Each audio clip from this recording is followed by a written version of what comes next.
Okay, running shoes. They're pretty important because if you have an ill-fitting shoe that doesn't feel good on you, that can really make or break your running experience, especially as a beginner. But there's a lot out there, and I can see why people get overwhelmed by all the options because there's a lot.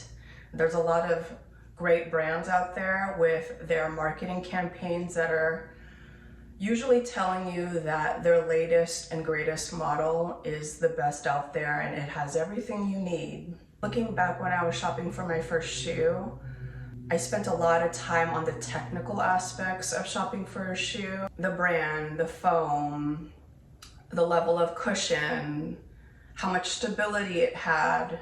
Like, there's a lot that goes into a running shoe, but it doesn't have to be so complicated.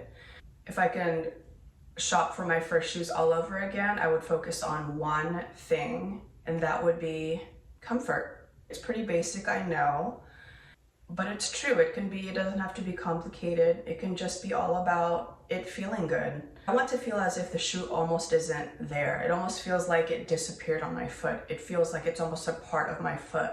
That's a great sign that you might have found the right running shoes. It really ultimately comes down to what feels good to you.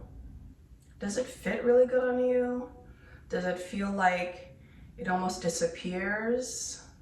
Those are good questions to ask yourself when you're trying on your first shoes, especially as a beginner. Being guided by that one factor is, in my opinion, a great start. But I have a few tips to help narrow your search down even further. Sorry about the change in lighting. Sun's down here. The first one is versatility, aka middle of the road shoe or the mass appeal shoe. And these are the shoes that you might see a lot of fellow runners using for good reason. There's a good reason why you see a lot of runners running in a certain model or a brand of shoe. My tip is just go middle of the road for now, but obviously it has to still feel good and comfortable. I actually chose to go to a specialty running store near me. It's called Roadrunner.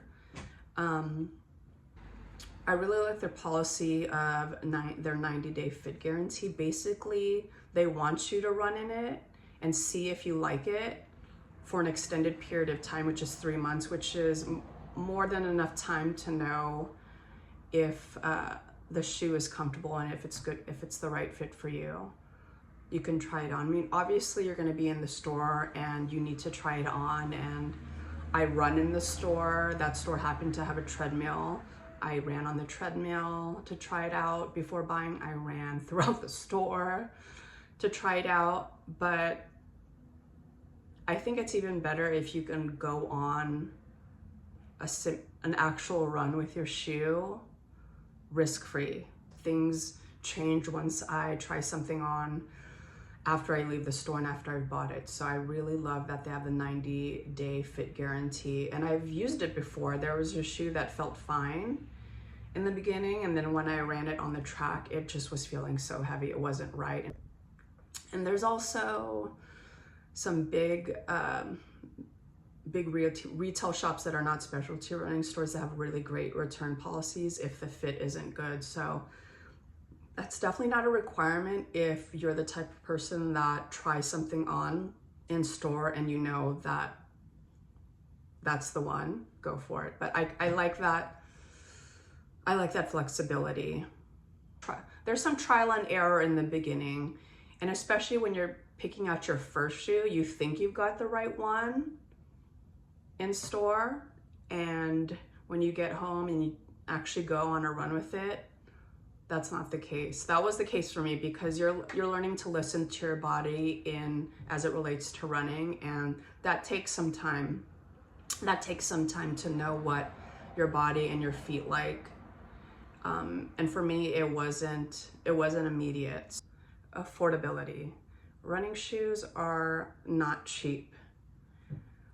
I mean, you see shoes anywhere, shoes that are up to like hundreds of dollars. They're carbon plates that these pro runners wear just for race day.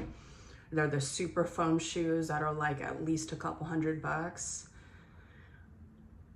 I say, what I say is don't spend a lot of money. Like, you want a good shoe, but you do not need to break the bank and spend the same amount that an elite runner who runs marathons every year. Just buying last year's model. Once you pick a shoe, just buy last year's model. Once the new model comes out, the older model, the previous year models or the last year's models always go on sale.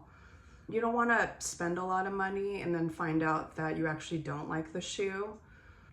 I think you can find a good balance of finding a great shoe for you that is a great fit for you and value. You do not need the current model of a shoe.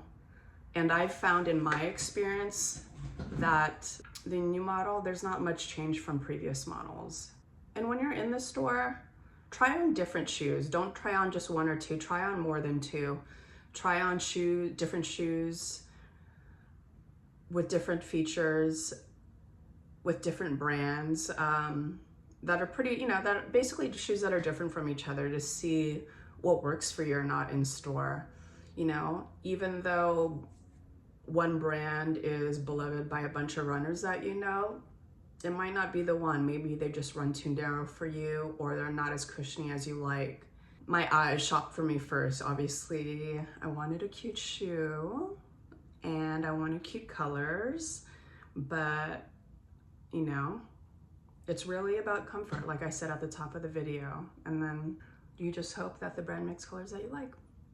Rule of thumb is to actually have a thumb's length of room still in your shoe.